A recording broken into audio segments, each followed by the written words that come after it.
이 시간 우리에게 주시는 하나님의 말씀은 구약성경 창세기 12장 1절에서 4절까지 말씀입니다.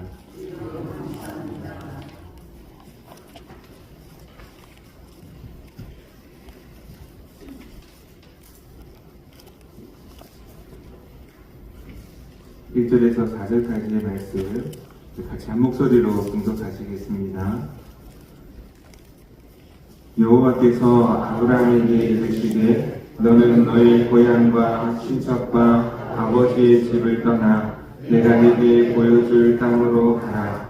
내가 너로 큰 민족을 이루고 네게 복을 주어 내 이름을 창대하게 하리니 너는 복이 될지라. 너를 축복하는 자에게는 내가 복을 내리고 너를 저주하는 자에게는 내가 저주하리니 땅의 모든 족속이 너로 말미암아 복을 얻을 것이라 하신지라. 이에 아브라함이 여호와의 말씀을 따라 갔고 롯도 그와 함께 갔으며 아브라함이 하란을 떠날 때에 75세였더라. 아멘. 이 말씀이 하나님의 크신 은혜가 함께 하시길 소망합니다. 하나님 우리와 함께 하시고 은혜와 복을 주시는 분이신 줄로 믿습니다. 지금도 우리와 함께 하시고 강하고 담대하게 하시고 세상을 이기는 성령의 능력으로 함께 하시고 하늘의 축복을 더하여 주시는 줄로 믿습니다. 그 하나님은 공의로우신 하나님이시고 동시에 사랑의 하나님이십니다. 우리 죄에 대해서는 미워하시지만 또 심판하시지만 또 믿음의 사람들에게는 한없는 사랑으로 한없는 축복으로 함께해 주십니다. 사랑하는 성도 여러분, 하나님의 은혜 가운데 복이 되는 삶이 되기를 주님의 이름으로 축복합니다. 창세기 12장은 단순히 아브라함을 선택하시는 이야기가 아니라 오늘 우리에게도 주시는 하나님의 말씀인 줄로 믿습니다. 그 창세기 1장부터 보면 모든 것이 하나님의 은혜로 되는 것을 보게 됩니다. 하나님은 은혜를 베푸시고 복에 복을 더하여 주시는 분이심을 볼 수가 있습니다. 하나님께서 아담을 지으시고 하와를 지으셨을 때에도 하나님이 형상을 따라 지은받은 이 인간의 모습을 보시고 기뻐하셨고 심히 아름답다라고 말씀하셨습니다.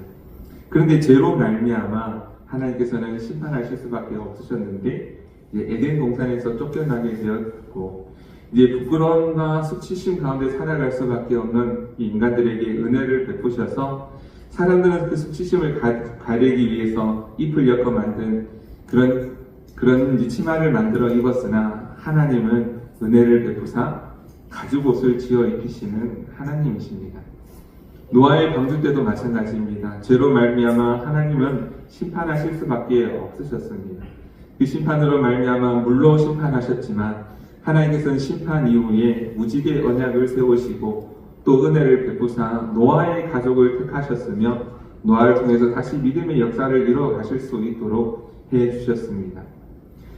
사람들은 10장에 보면 이제 바벨탑을 쌓는 사건이 나오는데요. 교만하여서 하나님께 이르기 위하여 바벨탑을 쌓을 때 하나님께서는 그들을 흩으시고 그들의 언어도 흩으시고 바벨탑을 허물어 들으시고 이제 하나님께서는 심판하셨던 모습을 보게 됩니다.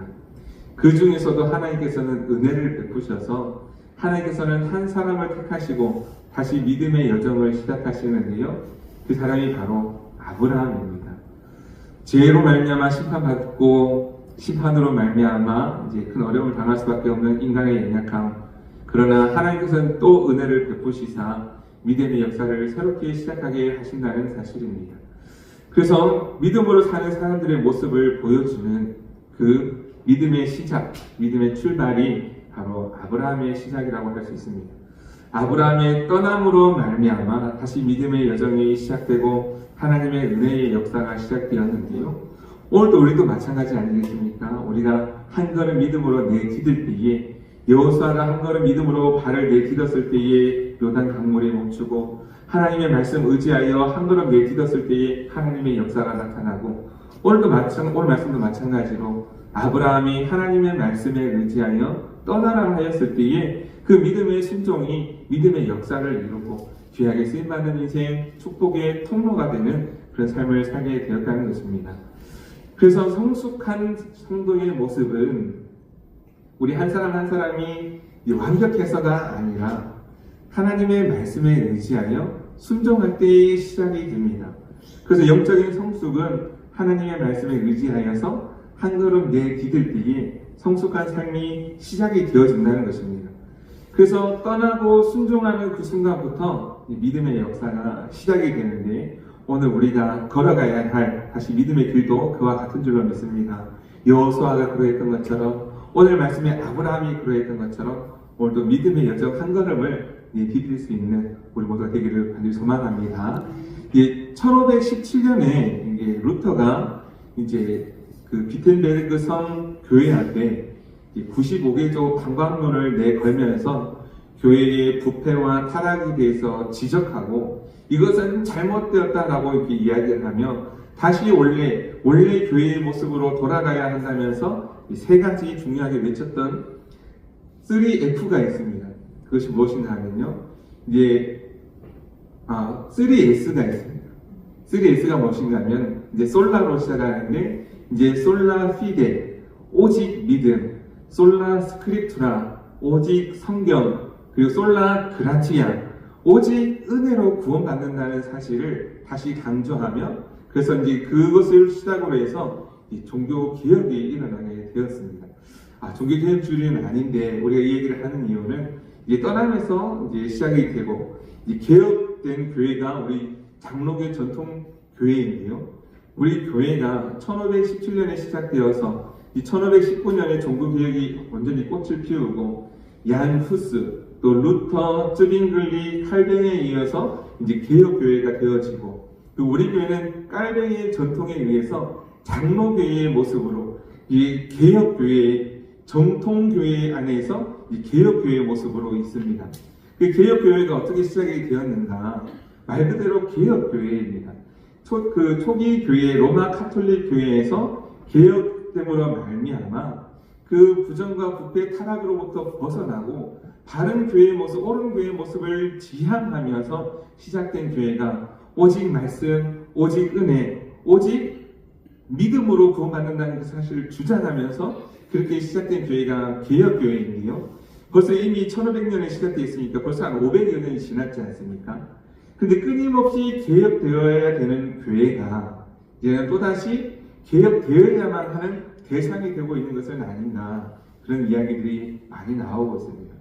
1517년 그 당시 루터가 95개조 방방문을 걸어야 할 만큼 조목조목 일에 따져서 부패하고 타락한 모습이 있는데, 오늘 우리가 속한 이 교회도, 개혁교회에도 그 개혁되지 못하고 정체되어서 여러 가지 이제 그 개혁해야만 되는 그런 조건들이 많이 있는 것 아니냐, 그런 우려의 목소리가 나오고 있다는 것입니다.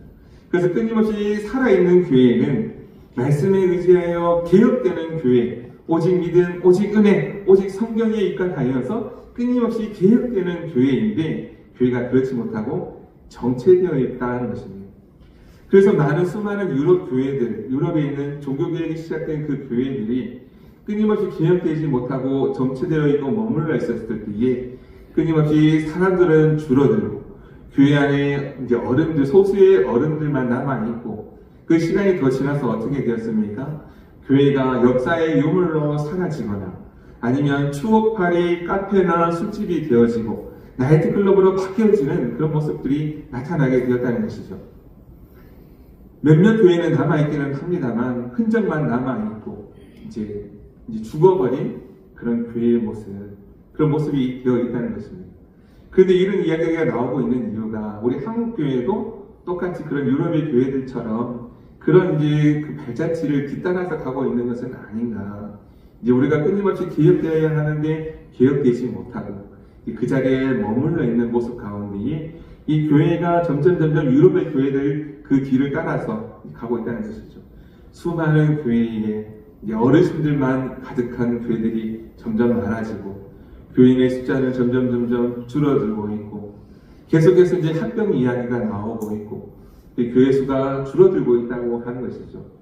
그래서 단순히 숫자만 늘어나는 것이 아니라 우리가 다시 오직 믿음, 오직 은혜, 오직 성경의 정신으로 다시 돌아갈 필요가 있고, 끊임없이 개혁되어야 하는 그런 교회로서의 모습 우리가 잘 갖춰가고 있다면 우리는 건강하게 성장하는 교회가 될 것이고 그 말씀과 성령 충만으로 변화가 되어지고 이제 살아있는 교회, 하나님께서 기뻐하시는 건강한 교회의 모습으로 나아갈 것인데 이제 교회가 점점 그렇게 되지 못하고 정체되어 있다는 것입니다.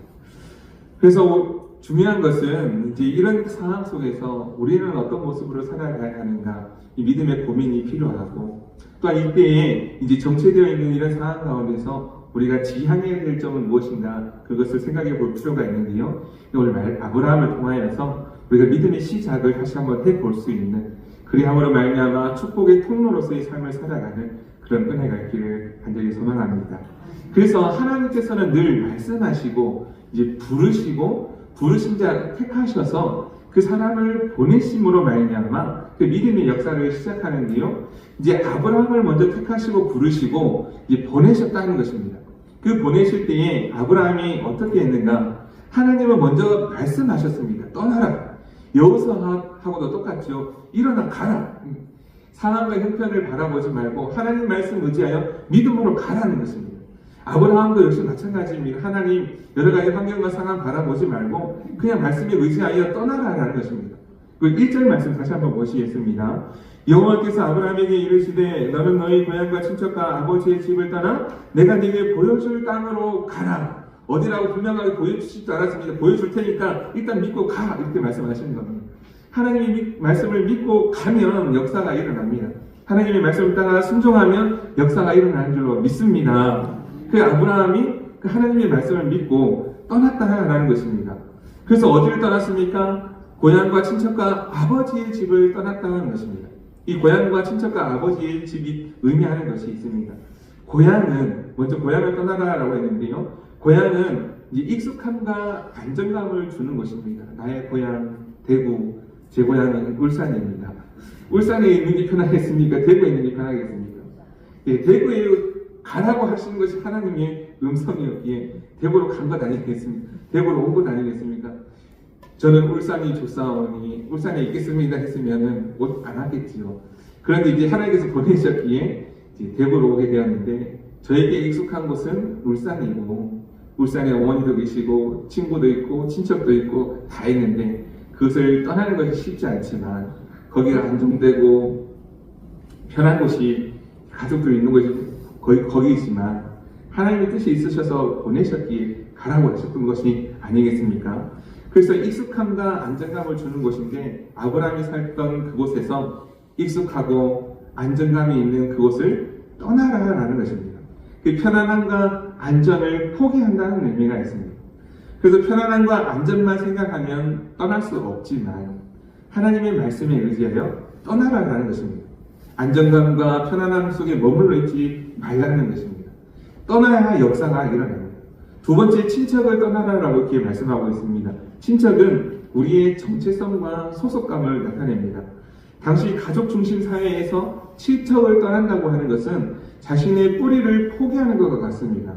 넌 지금 나가면 우리 집안에서 파버린다 뭐 그런 얘기 하지 않습니까? 우리 족보에서 호적에서 파버리겠다고 그 사람과 결혼하면 그 사람과 하면 파버리겠다 그런 얘기를 많이 하는데 나 스스로 이게 자청해서 나가겠다는 것입니다. 이 과거의 뿌리가 너무 깊이 박혀 있으면 이제 떠날 수가 없겠죠. 셋째, 아버지의 집을 떠나라라고 하고 있습니다.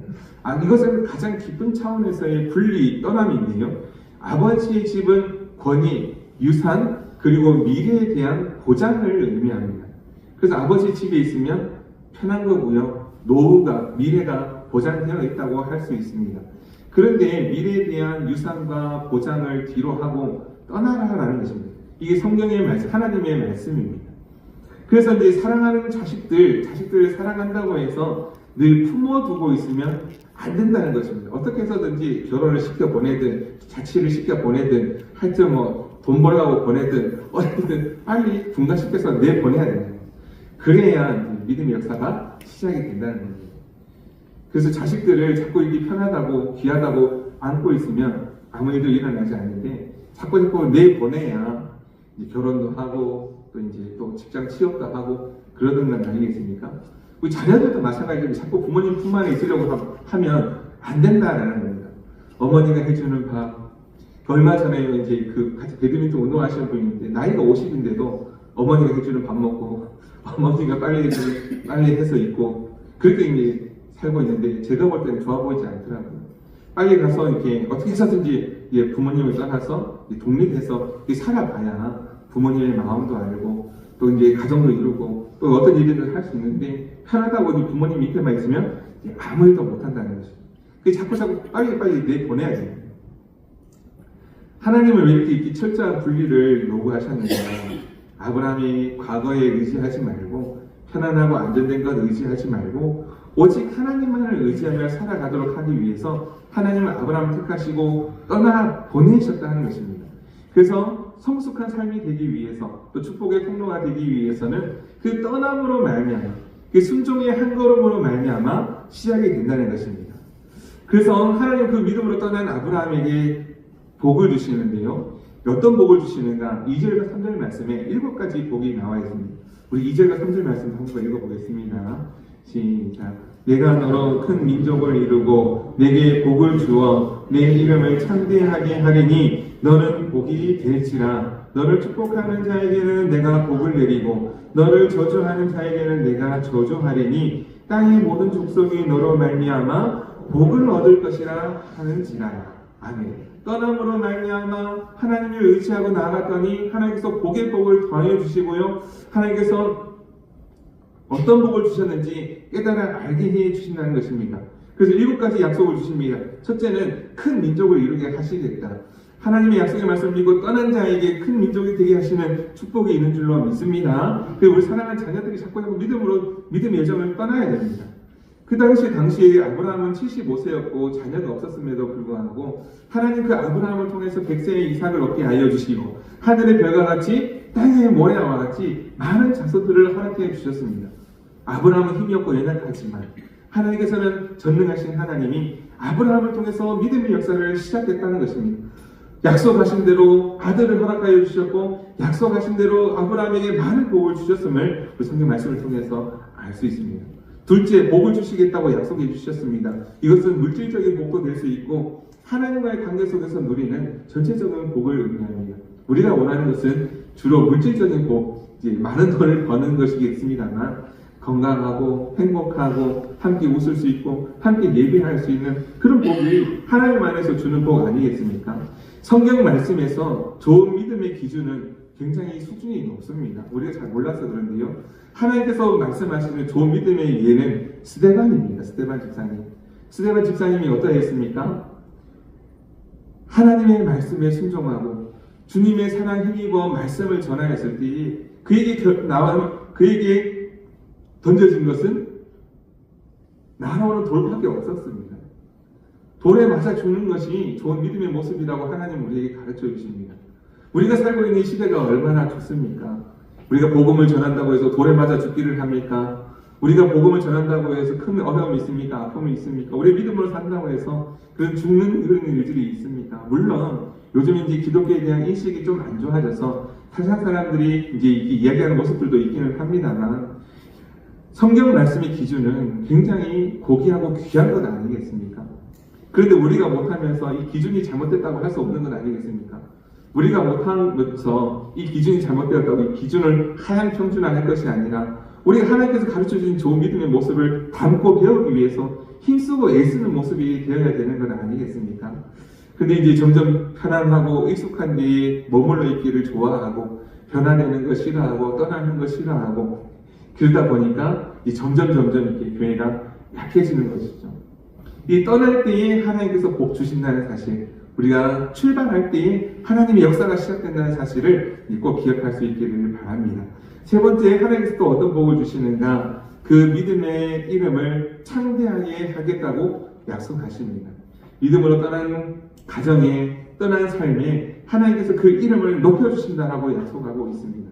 그 이름을 창대케 하겠다. 아브라함의 그 이름, 지금도 우리가 기억하고 있는 큰 아버지, 열국의 아버지의 이름이 아브라함입니다. 하나님께서 우리로 믿음으로 떠난 그 아브라함, 순종한 아브라함에게 창대케 해주시는 은혜를 주셨습니다. 지금도 우리나라만 해도 수많은 사람들이 믿음의 조상 아브라함을 기억하고 따라가고 있지 않습니까? 하나님께서 창대케 해주시는 은혜인 줄로 믿습니다. 네 번째 복에 주셨는데요. 복의 통로가 되게 하시겠다는 약속을 아브라함에게 주셨고 아브라함에게만 주신 것이 아니라 오늘 우리에게도 주신 말씀인 줄로 믿습니다. 너는 복이 될지라. 하나님께서 우리를 부르신 이유 복이 되게 하시기 위해서 부르셨다는 것입니다. 우리 한 사람 한 사람 축복의 통로가 되게 하시기 위해서 부르셨다는 것입니다. 그리고 가라고 말씀하십니다. 그래서 또 하시는 말씀이 축복하는 자를 축복하고 너를 저주하는 자를 저주하겠다고 약속하십니다. 그래서 어디든 가든 어디에 있든 우리가 말씀에 의지하여 믿음으로 나아가면 그곳이 하나님께서 함께 하시는 땅이 되고 축복의 땅이 되고 누구를 만나든 복이 된다는 하시는 것입니다. 언제까지 어디까지요? 모든 족속이 복을 얻을 때까지 하나님께서 함께 하시고 도와주시고 하나님께서 역사하신다라고 약속해 주셨습니다. 이 모든 것들이 예수 그리스도를 통한 구원의 은혜의 모습과 똑같습니다. 예수 그리스도를 통하여서 우리가 믿음을 갖게 하시고 우리 모든 죄가 용서받게 하여 주시고 믿음으로 사는 자의 모습이 마치 이와 같다는 것입니다. 구원받은 자에게 나타나는 믿음의 모습이 바로 이런 7가지 축복의 모습이라는 것입니다. 오늘 예수 그리스도를 믿고 우리 믿음으로 살아가는 우리의 모습이 어떻습니까?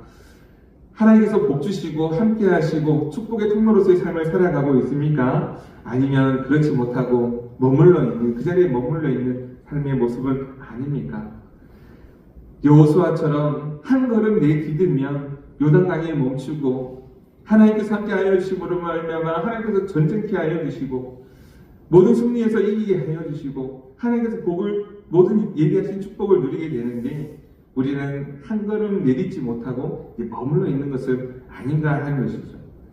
아브라함이 어떻게 하였습니까? 하나님의 말씀에 의지하여서 떠났다라는 것입니다. 우리 4절 말씀도 같이 한번 해보겠습니다. 시작. 이에 아브라함이 여호와의 말씀을 따라 갔고 롯도 그와 함께 갔으며 아브라함이 하란을 떠날 때에 75세였더라. 아멘. 아브라함이 잠깐만요. 좀 더 생각해보고요. 좀 더 계산해보고요. 상황과 환경을 보니 지금 갈 때가 아닌 것 같습니다라고 하지 아니하고 그렇게 질문하지 아니하고 오직 하나님의 말씀에 의지하여 먼저 떠났다라고 하는 것이죠. 그래서 순종은 3가지 특징이 있습니다. 즉각적인 순종이 있습니다. 완전한 순종이 있습니다.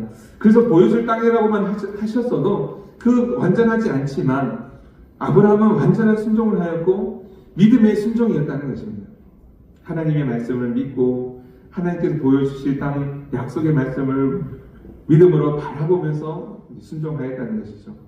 75세의 나이에 모든 것을 뒤로하고 떠난다는 것은 결코 쉽지 않은 일이지만 오직 2번 고민하지 않고 말씀을 떠났을 때에 하나님께서는 아브라함을 통해서 믿음의 역사를 새 역사를 시작하셨습니다.